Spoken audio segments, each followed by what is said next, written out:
2025 లేదా 26లో డిగ్రీ లేదా బీటెక్ చదివారా? సాఫ్ట్‌వేర్ జాబ్ కోసం ఎదురు చూస్తున్నారా? అయితే కోడ్ జ్ఞాన్ 100 డేస్ కోర్సులో చేరండి. జాబ్ సాధించండి. నమస్కారం డాక్టర్ కిరణ్మయ్య గారు. నమస్తే అండి. ఎందుకు చాలామంది మెనోపాజ్ స్టేజ్ని ఒక వ్యాధిగా చూస్తూ ఉంటారు? దానికి ఏమైనా కారణాలు ఉన్నాయి? ఎందుకు వాళ్ళకి ఆ విధంగా అనిపిస్తూ ఉంటుంది? మెనోపాజ్ అన్నది అది వ్యాధి కాదండి. మన లైఫ్లో ఒక విమెన్ యొక్క లైఫ్లో అదొక పార్ట్ అనమాట. ఎవ్రీ విమెన్ ఆ స్టేజ్లో పాస్ అయ్యి వెళ్ళిపోవాలి.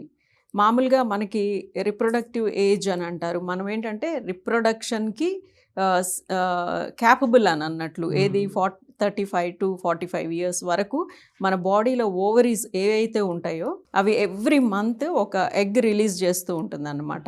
ఆ ఎగ్ స్పర్మ్ కలిసినట్లయితే కనుక బేబీ పుడుతుంది. సో అది రిప్రొడక్టివ్ ఏజ్ అంటారు ఈ ఏజ్ గ్రూప్ని. సో ఆఫ్టర్ 40 ఇయర్స్ నుంచి మన బాడీలో ఈ ఓవరీ అన్నది ఎగ్స్ ప్రొడక్షన్ ఆపేస్తుంది అన్నమాట. సో అప్పుడు ఏంటంటే వీళ్ళ రిప్రొడక్షన్కి వాళ్ళు రెడీగా లేరు. అదేంటంటే మన బాడీలో అదొక ప్రొటెక్టివ్ ఫినామినన్. బికాజ్ మన ఏజ్ ఆ టైంలో ప్రెగ్నెన్సీ, చైల్డ్ బర్త్ ఇవన్నీ కూడా మన బాడీ తట్టుకోలేదు. సో మన బాడీ ముందుగానే మనల్ని ప్రొటెక్ట్ చేయటం కోసం ఆ ఓవరీ అన్నది అంటే ఎగ్స్ని ప్రొడ్యూస్ చేయకుండా చేస్తుంది అన్నమాట. సో అది డిసీజ్ కాదు, అదొక ఫిజియోలాజికల్ ఫినామినన్ అన్నమాట. అది న్యాచురల్ థింగ్. ఆ మెనోపాజ్ అన్నది మన బాడీని రిప్రొడక్షన్కి వీలు లేకుండా సేఫ్గా ఉంచటం కోసం ప్రిపేర్ చేసేదన్నమాట. సో ఈ మెనోపాజ్ టైం వచ్చేసరికి వాళ్ళకి ఏమవుతుందంటే ఇన్ని సంవత్సరాలు ఈస్ట్రోజన్ అన్న హార్మోన్ అదొక ఫిమేల్ హార్మోన్, ఫిమేల్ బాడీలో ఉంటుంది. సో ఆ హార్మోన్ ఏంటంటే ఈ ఓవరీస్ నుంచి ప్రొడ్యూస్ అవుతూ ఉంటుంది. ఎప్పుడైతే ఈ ఓవరీస్ అన్నాయి ఈ ఈస్ట్రోజన్ అన్న హార్మోన్ ప్రొడక్షన్ని తగ్గిస్తుందో ఈ యొక్క ఎగ్స్ అన్నాయి రిలీజ్ అవటం, అవి పెరగటం అవన్నీ కూడా తగ్గిపోతాయి అన్నమాట. సో మన బాడీ ఆ ఈస్ట్రోజన్ అన్న హార్మోన్ తగ్గిపోయి మన బాడీలో మేల్ హార్మోన్ ప్రిడామినెన్స్ వస్తుందన్నమాట. సో సడన్గా వచ్చే ఆ హార్మోనల్ ఇంబ్యాలెన్స్ వల్ల ఏంటంటే మన బాడీలో ఉన్న ప్రతి organ from brain to skin every organ effect అవుతుందన్నమాట. సో అలా సడన్గా బ్రెయిన్ నుంచి స్కిన్ వరకు మన బాడీ ఎఫెక్ట్ అయ్యేసరికి వాళ్ళు దాన్ని ఫేస్ చేయటము కష్టంగా అనిపిస్తుంది అనమాట. దానివల్ల ఏంటంటే మాకేదో అయిపోయింది, ఏదో డిసీజ్ వచ్చింది అనేసి టెన్షన్ పడుతూ ఉంటారు. But it is a normal phenomenon అని ఎక్స్ప్లెయిన్ చేయాలన్నమాట. హార్మోనల్ విత్డ్రాయల్ వల్ల ఇది జరుగుతుంది అని చెప్పేసి మెయిన్ తెలియాలి. ఆఫ్టర్ మెనోపాజ్ మన లైఫ్లో 1/3 ఆఫ్ ద లైఫ్ ఇంకా మిగిలి ఉంటుంది.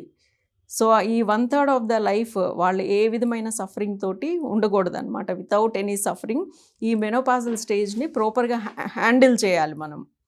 సో అట్లా జాగ్రత్తగా కనుక మనం హ్యాండిల్ చేసినట్లయితే ఆ మెనోపాజ్ స్టేజ్ నుంచి ఉన్న 1/3 ఆఫ్ ద లైఫ్ని వాళ్ళు మంచిగా డిగ్నిటీగా డీసెంట్గా without any health issues lead చేయొచ్చు.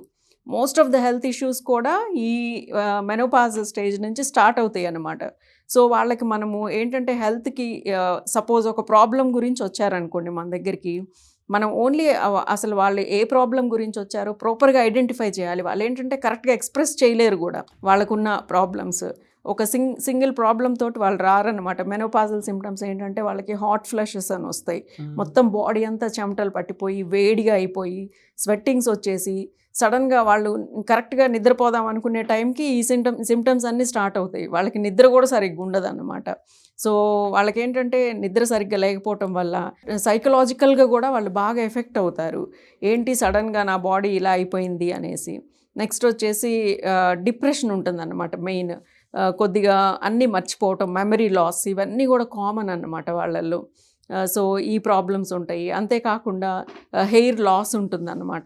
హెయిర్ అంతా థిన్ అయిపోతూ ఉంటుంది, ఐబ్రోస్ హెయిర్ కూడా థిన్ అయిపోతూ ఉంటుంది, స్కిన్ అంతా కూడా థిక్గా అవుతుంది అన్నమాట వాళ్ళకి.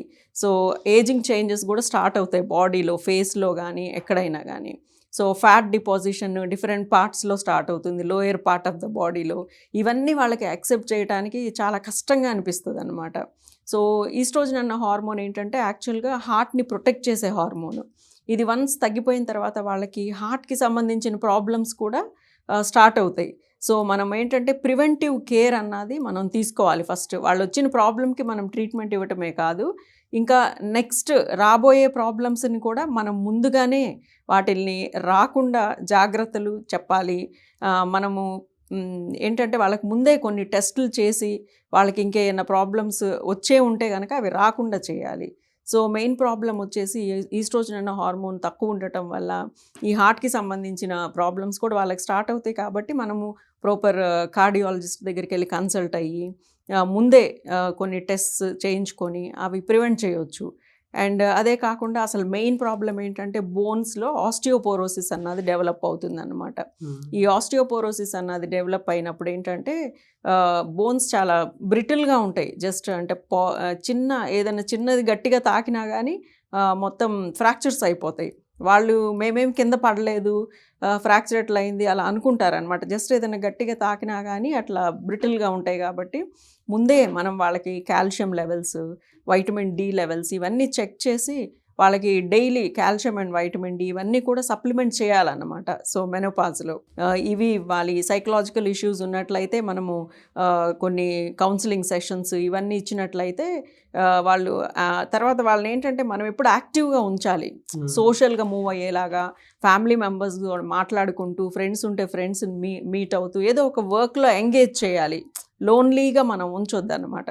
సో దట్ వాళ్ళు యాక్టివ్గా ఉంటారు. And also strength building exercises అవన్నీ కూడా చేపిస్తూ ఉండాలి.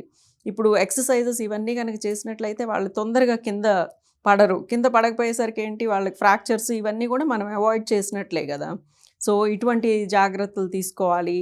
And at the same time ఈ ఫేస్ ఇవన్నీ కొంతమంది ఏంటంటే ఇప్పుడు అందరూ ఆఫ్టర్ మెనోపాజ్ కూడా దే ఆర్ వర్కింగ్, ఏదో ఒకటి చేస్తున్నారు. అదివరకు ఇట్లాగా ఐడల్గా ఇంట్లో ఏం కూర్చోవట్లేదు. సో వాళ్ళు మోర్ అంటే కాన్షియస్ అబౌట్ ద ఫేస్ కూడా అన్నమాట. సో ఫేస్కి వచ్చేసి సమ్ యాంటీ ఏజింగ్ ట్రీట్మెంట్స్ ఉంటాయి, ఫిల్లర్స్, బోటాక్స్ అని, థ్రెడ్స్ అని. సో ఇటువంటి ట్రీట్మెంట్స్ కూడా తీసుకుంటూ ఉంటారు. హెయిర్ థిన్ అయిపోయేసరికి PRP injection, stem cells, exosomes ఇలాంటి ట్రీట్మెంట్స్ కూడా తీసుకుంటూ ఉంటారనమాట. సో ఈ మెనోపాజ్ అన్నది ఏంటంటే మీరు అన్నట్లు అది డిసీజ్ అని అసలు అనుకోవద్దు. అది that is a natural process. So దాన్ని మనము నార్మల్గా తీసుకురావడానికి ఇన్ని రకాల ట్రీట్మెంట్స్ ఉన్నాయి. సో మెనోపాజ్ గురించి టెన్షన్ పడాల్సిన అవసరం ఏం లేదు. ఒకవేళ severe hormonal imbalance, hormonal withdrawal symptoms ఉన్నట్లయితే కనుక హార్మోన్ రీప్లేస్మెంట్ ట్రీట్మెంట్స్ కూడా ఉంటాయి అన్నమాట. మనం హార్మోన్స్ టాబ్లెట్స్ సేఫ్ డోసెస్లో ఇవ్వచ్చు. ఇటువంటివన్నీ ఉన్నాయి. And at the same time ఏంటంటే మెనోపాజ్ ఏజ్ వచ్చేసరికి ఏవైనా క్యాన్సర్స్ కానీ ఇవన్నీ ఎక్కువ ప్రోన్ ఉంటారనమాట వాళ్ళు. సో మనం ఏంటంటే ముందే ఇప్పుడు సర్వైకల్ క్యాన్సర్ గర్భసంచికి సంబంధించింది ఉందనుకోండి, దానికి సంబంధించి ప్యాప్స్మియర్స్ ఎవ్రీ ఇయర్ తీసుకుంటా ఉన్నట్లయితే ఎర్లీ స్టేజెస్లోనే అది డిటెక్ట్ అవుతుంది. ఇవన్నీ ప్రివెంటివ్ మెజర్స్ అనమాట. ప్యాప్స్మియర్స్, తర్వాత బ్రెస్ట్ స్క్రీనింగ్, బ్రెస్ట్ క్యాన్సర్ రాకుండా మనము స్క్రీన్ చేసుకుంటూ ఉండాలన్నమాట. ఇటువంటివన్నీ జాగ్రత్తలు తీసుకుంటే కనుక 1/3 ఆఫ్ ద మెనోపాజల్ లైఫ్ కూడా చాలా హ్యాపీగా లీడ్ చేయొచ్చు వితౌట్ ఎనీ ప్రాబ్లమ్స్. చాలా బాగా చెప్పారండి నిజంగానే. అంటే ఇది 40 ఏళ్ల తర్వాత ఎవరు ఏ విధంగా జాగ్రత్తలు తీసుకోవాలని చెప్పడానికి ఈ వీడియో బెస్ట్ ఎగ్జాంపుల్ అనుకుంటున్నాను. ఐ థింక్ విమెన్కి, ప్రతి విమెన్కి. Thank you so much doctor Kiran. Welcome అండి.